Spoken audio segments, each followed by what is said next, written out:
Hello everyone, I'm here in the south of Jordan in the Wadi Rum National Park, I guess you could call it. Actually, I don't think it is a national park, but anyway. I'm here to do the full moon marathon tomorrow, so about 25 hours away. Starts tomorrow night at 7:30, so it gets dark here about 8 o'clock, so I'll be running in the twilight for about half an hour and then it's all under torchlight. So that'll be interesting. I've done a couple of runs here on the sand and it's not too bad in some spots, but then some spots it gets really bad, so it'll be interesting to see how much difference my road marathon time is to my sand marathon time. But not a bad place to run, huh? Just here for 3 nights, so nice and quick. But I was here like 2 weeks ago, so I'm still gonna I still enjoyed a lot of my time here. I'll show you where I'm sleeping tonight. My camp's just down there. And the start line is over that way. And it just does like a big loop around that peak there, or that big wadi there. And then you do another loop and then back. So 42 Ks. I'd been looking at this race for a while now. I wasn't 100% sure if I was going to do it because my main race is Wadi Rum 110k, which is in 10 weeks away. So I'm kind of sitting on the fence, like, do I go hard tomorrow or do I just cruise and use it as like a semi-training run? But I'm not really sure of like the talent that's going to rock up to this race. So if I'm up the front and there's a chance I could win, I'll probably go hard and try and win it, but I don't know. If there's good people, I'll just use the excuse that I wasn't feeling it, so yeah, I'll see. I don't want to put any pressure on myself, or don't want to say I want to try and win it, but we'll see what happens. Either way, it'll be a cool little consolation prize just to get a medal and a finishing t-shirt and say I've ran a marathon in Wadi Rum. Oh, you can kind of see the moon there. Very faintly. It's not 100% full obviously because it's full tomorrow night, but probably 98% full. So yeah, I wasn't sure if the full moon marathon was actually going to be a full moon or they were just because we ran at night time, but looks like it is going to be a full moon, so oh. Look at it. It's crazy. Well, it's bloody hot, but it was like 34 degrees today. I think it's meant to be 35 tomorrow. And then when we're running, I think it drops down to like 20. So, just gonna have to smash the electrolytes. Still not sure if I'll wear my vest or just my running belt just yet. But I'll see tomorrow. I'll see what the aid stations are like. It's about a 2k walk over to there, so I'll probably get a lift over there and then maybe try and get a lift back off someone over there, or just walk back. It'll be 44k day instead of a 42k day. But now if you recognise that valley, it's probably because you've seen it in a lot of movies that are set in the desert or set on Mars, like The Martian. Dune was filmed here. heaps of Star Wars. A lot of The Mandalorian was filmed here. So if you recognise this area, it's because Hollywood come here all the time. There's a really good rock climbing around here as well. But most of the people that come here are just tourists usually, that just want to drive around in the jeeps and have camel rides and stuff like that. So you rarely see much other stuff. But so close to, like, Israel's just over there. We've got the Red Sea, which goes down to Sudan and Ethiopia. Saudi Arabia just over the back there. And then obviously up north you got Iraq, Syria, Lebanon. So it's pretty hotly contested area. Jordan's seem to be like a really stable country, but so tourism's like 12% of their economy. So they put a lot of effort on security, I think, because if it wasn't safe, then not many people would come here. But it's just so amazing. I spent the last 4 or 5 days in Petra. It's all similar to this, but closer together. All the same Ishran sandstone they carved out there. It's the same stuff down here, I'm pretty sure. So it's only about an hour north. I got the bus down here this morning. It's such a surreal place to be, but like, it looks fake. It sounds cliche, but it looks fake. Alright, so I'm gonna head back to camp, get my running shit ready, and we'll go for a run.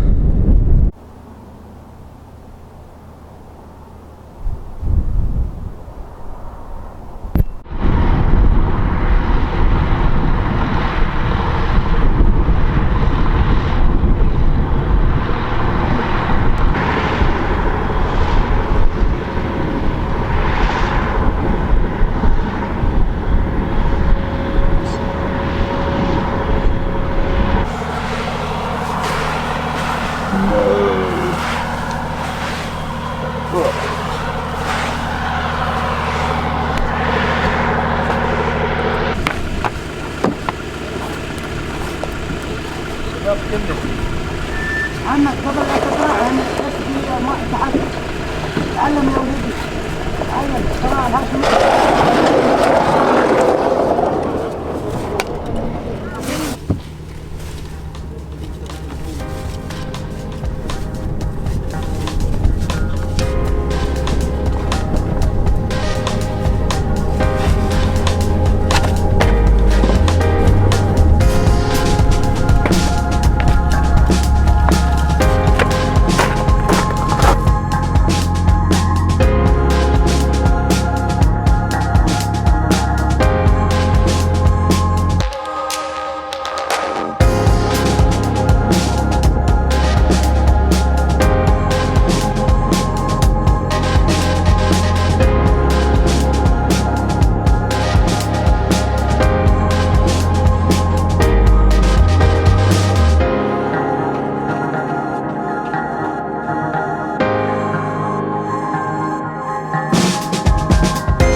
This stuff seems to be pretty hard packed, so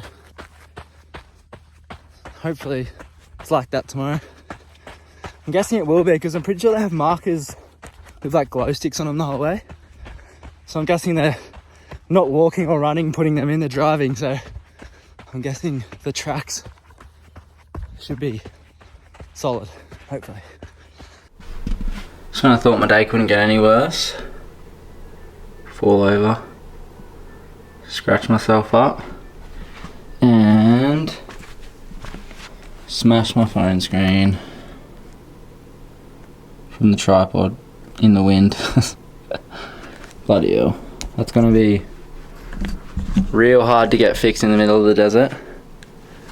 There's like one major town after I leave here and then go to Egypt, so I definitely won't get it fixed in Egypt.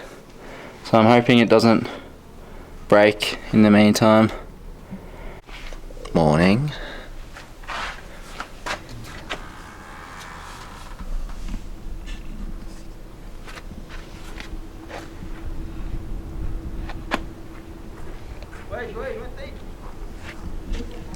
Wind seems to be up a little bit today, so it's blowing some dust around. Hopefully it subsides by tonight, but little bit of wind probably be good to keep us cold or cool. But if it's too strong, then it'll be blowing dust in my eyes, so see how it progresses throughout the day. Gonna go check out the breakfast, see what it's like. Hopefully it's carb heavy stuff, but if not, I've got plenty here I can eat. Let's go see.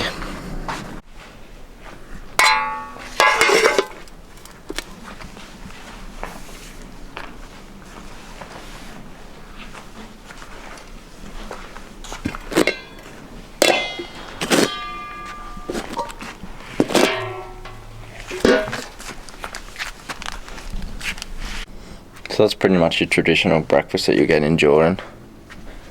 Lots of boiled eggs, lots of random meats, lots of like yogurt type things, and like goat's yogurt, goat's cheese, which is like so good.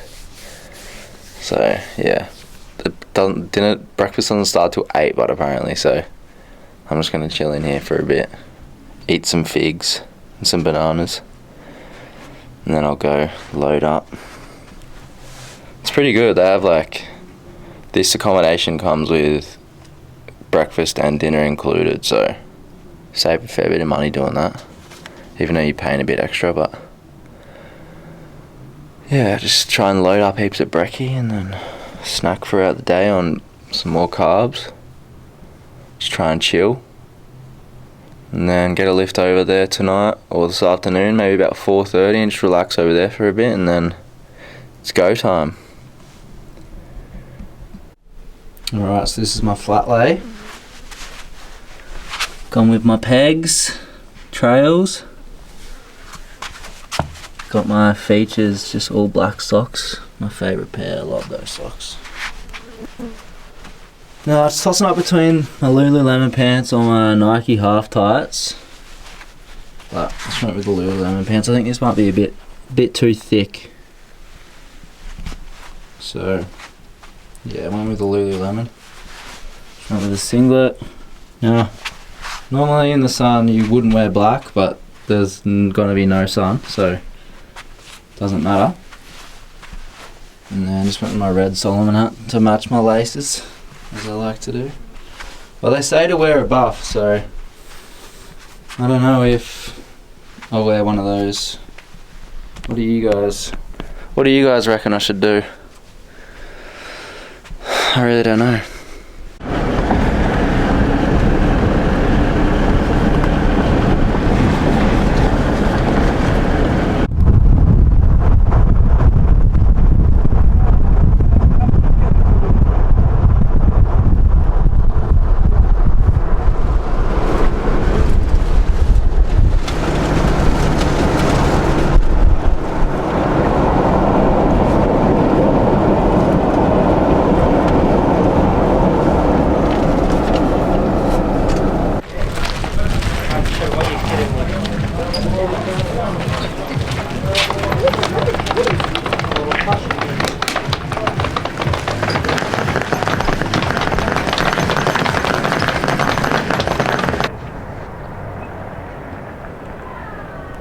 If it looks hot, it's because it is scorching out here. And I'm number lucky 119. Pretty good material, this one. Doesn't bend.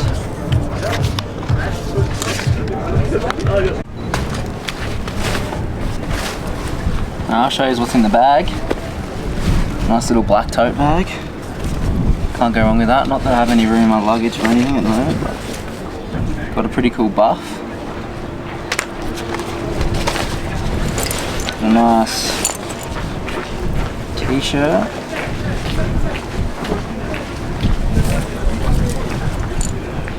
Which won't stay white for very long travelling. Pretty cool. Cool vest, which I can use at Coast to Cozzy this year because I got a yellow one, but now I got a black one, which is cool. Whistle. And then tickets for dinner, but I don't think I was meant to get these. But I won't say anything about that. They come with the ice cream voucher, but I already ate it. Pistachio ice cream. Probably not the best thing before you run a marathon, but sometimes you got to take opportunities when they come. So yeah, that's all the gear. Alright, I'm gonna go find somewhere nice to relax. Race is in 2.5 hours. Just read my Kindle and cruise for a bit. Alright, don't know how much I'm gonna film during this, because as you'll see in the video, where my tripod fell over, I smashed my screen, so it's pretty badly damaged. So if it's like gets a bit of sweat or something in it, it'll probably cook my phone. So I probably won't film too much, but I'm still gonna try and film a little bit, maybe just at the start, just to give you an idea of it. But yeah, I'll do a full breakdown after the race. So I wish I could show you the sights, but my little shakeout run that I done yesterday that you seen just then should give you an idea of what it was like, but it is going to be at night time, so I can't really film anyway, so you're just seeing a headlight bobbing around. But yeah, let's see how this goes. Right on cue, the sand rocks up and the wind. Oh shit.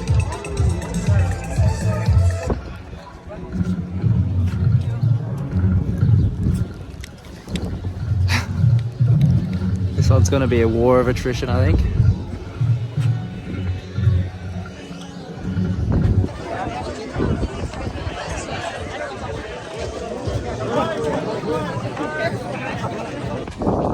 Alright, it's real windy. It's pretty hectic. I don't know if you can hear me, but I'm in second place. Been chasing this guy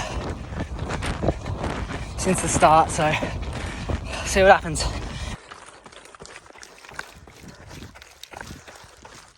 Yeah, baby. Still in second. Chasing this guy down. Let's go. Oh. A little bit stiff, but not too bad. Alright. Start with the start.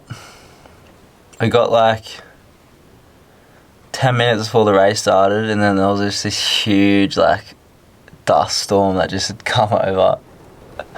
And it was just like the worst timing. Like, it was, yeah, pretty funny. But then the gun went off. Everyone was pretty excited. We started with the half marathoners as well, so there was a lot of like carnage up the front. And there was one guy that shot off the front like a lot, and like he looked like pretty pro. I could just picture him doing like marathon disables or something like that. And then I went with him for a little bit, but it was just probably a bit too fast to go off the front like that. And then there was another guy, so I was in third at that point for the first like 500 meters maybe. And the other dude like looked like pretty gun as well, but he dropped off like pretty like straight away. And then I was following the guy. I didn't even grab his name. I don't know why I didn't grab his name, but following him for a good chunk of it for the first like 5k or so. Actually, I'll get up the splits. So my first K was 4:47 pace, so there was a little bit of soft stand, so it slowed us down a bit, but I didn't feel like I was going too hard or anything. I just like knew I could hold that pace like all day, so I was pretty confident that I could do well. I didn't know how fast the guy off the front was going because he didn't have a I could only see the car, the main lead car that was following him. I couldn't see if he had a headlamp on or anything like that. Second K was like 5:28, so started to mellow out. Coming like I can see the course from where I'm looking at right now, but it was it was pretty compact there, so we could go pretty quick. And then we went up this like sand hill, like maybe 5 or 6k in. That slowed us down a bit, and then down the back it had gotten dark at that point, and I was still in second obviously, and then I was even leading the half marathon as well, so I had a couple boys just like on my back. I was kind of pacing for them, I think, and then they ended up going past me. Then I just tic-tac with the half marathoners for a while, but I never could really see the guy. He just like disappeared, so he must have been running with his headlamp off. He's like won this race, like it's his 8th time he's won it, so he must have the technique down pat now, I think. But yeah, so I was feeling fine really. I just felt like a Sunday long run really, which is how it should feel, I guess. The heart rate was a little bit up, but nothing too crazy.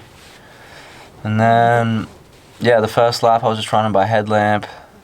The wind was like a big factor coming back south, but it kind of evened itself out because once you got in the tailwind, it was like really nice, but it started to get like really hot in the back valley there. So the first half was like sweet. I didn't even feel anything, and then I got a little bit disorientated out there because like the wind was like blowing sand everywhere, so you couldn't really see the markers, and it's like dark. Then I had overtaken the half marathoners boys at that point, so I think I didn't get passed by a half marathoner until like a K from their finish, so nearly halfway. And the kid who actually won the 21k, his dad is the one that won the marathon, so yeah, I guess I just gave away what happened at the end. But so I was following him pretty much from the gun essentially the whole way.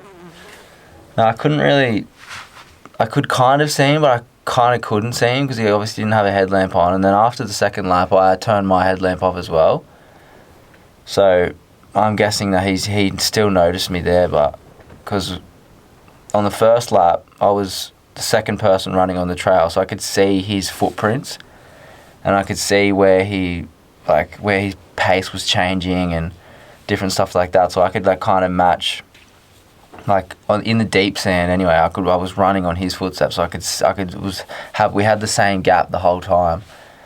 I don't know, the gap between me and him was pretty big at the start because I let him go, and then it was probably would have to have been 10 minutes or more probably.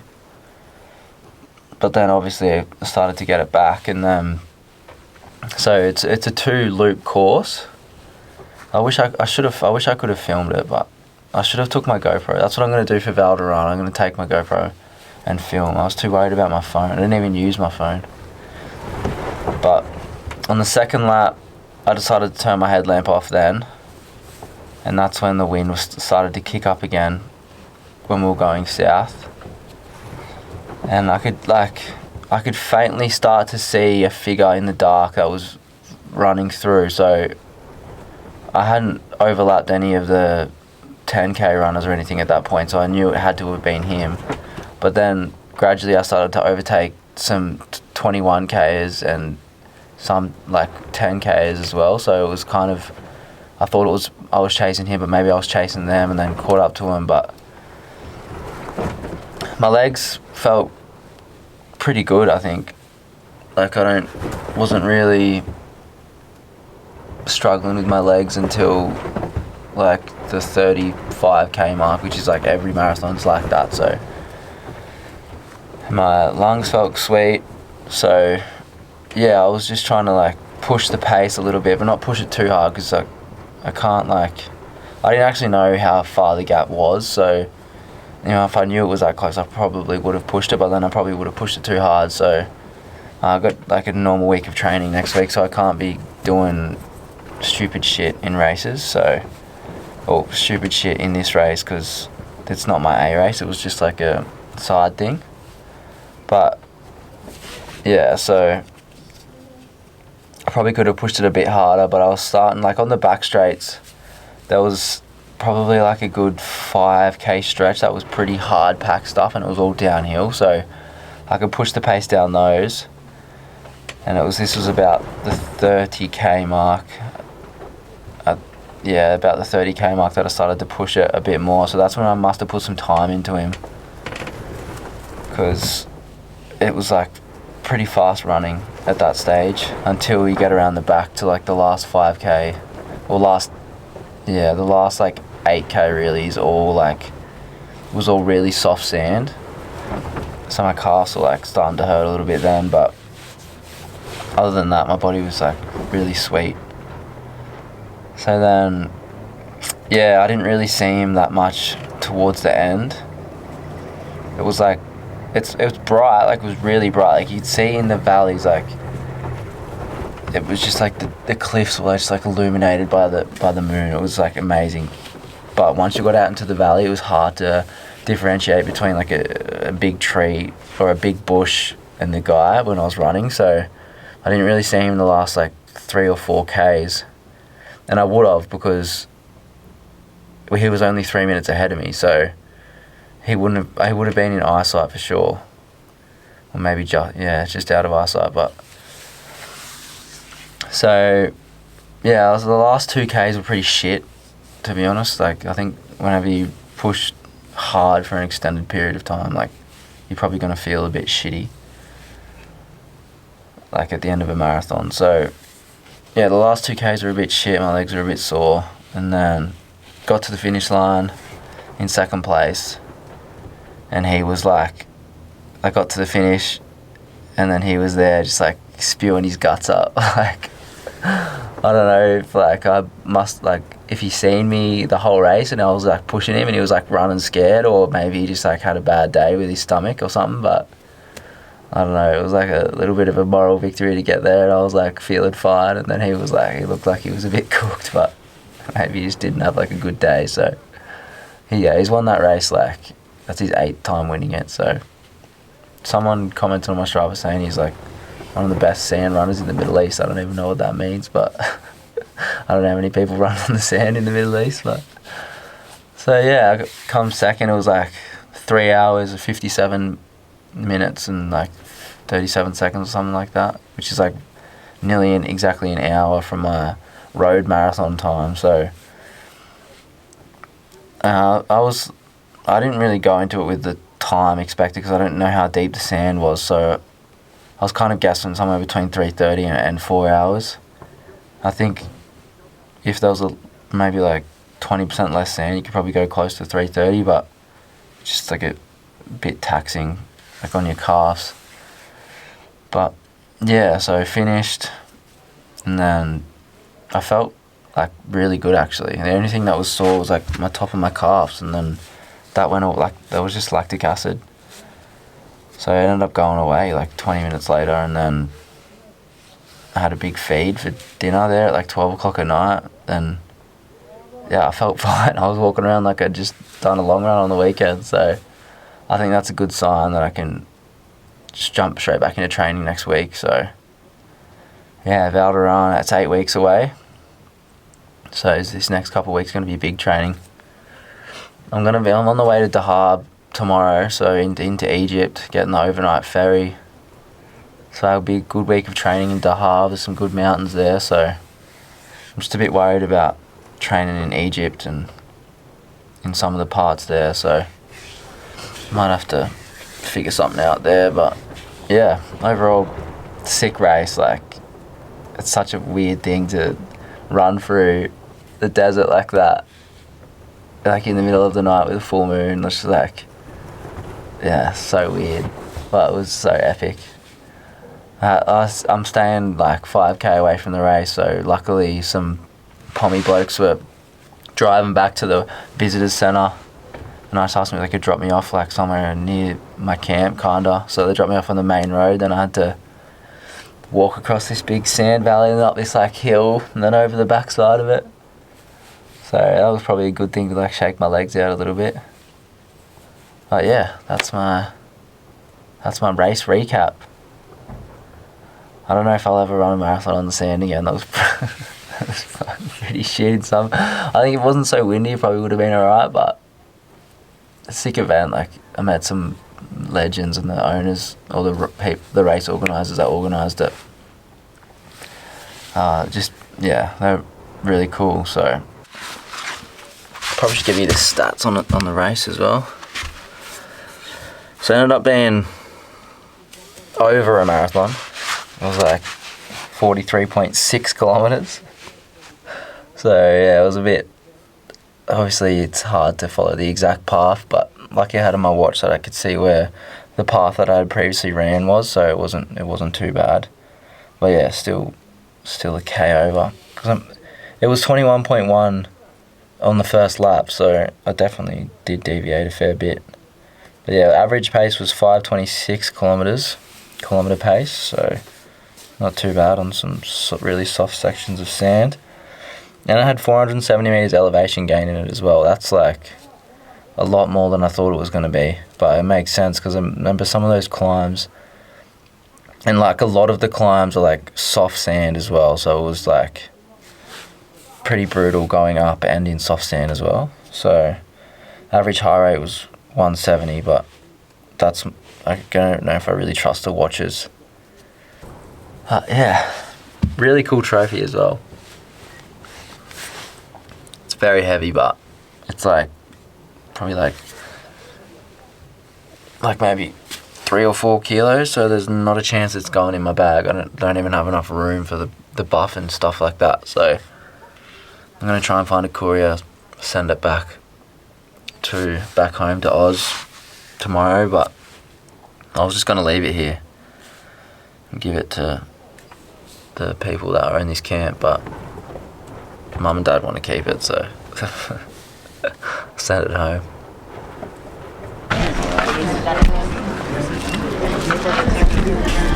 In second place, we have Zachary O'Neill, 3 hours, 57 minutes.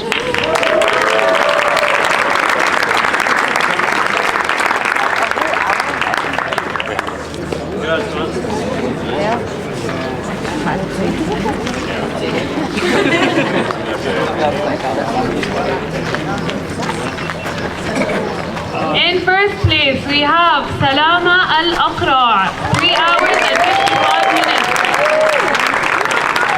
Also, Salama Al-Aqra, this is his eighth win as the first place on the Full Moon Marathon on a roll. So, big clap for him.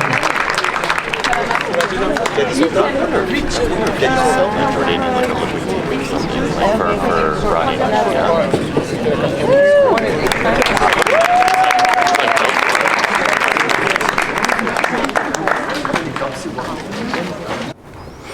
I always had this fear of talking to a camera. I don't know why. I've always been scared. I'm not scared, but just like thought I'd look like an idiot if I talk in front of a camera. So I'm slowly starting to get over the fear of that. So the more I do these, the better I'm going to get at it. So just bear with me. Alright, so that wraps up the video. If you made it this far, thanks for watching. I'm going to try and make as much of these over the next 8 weeks as possible in the lead up to Wadi Rum. So I'm going to hold myself accountable to keep making these. So yeah, if you liked it, click like and subscribe, which would help a lot. But yeah, see you in the next one.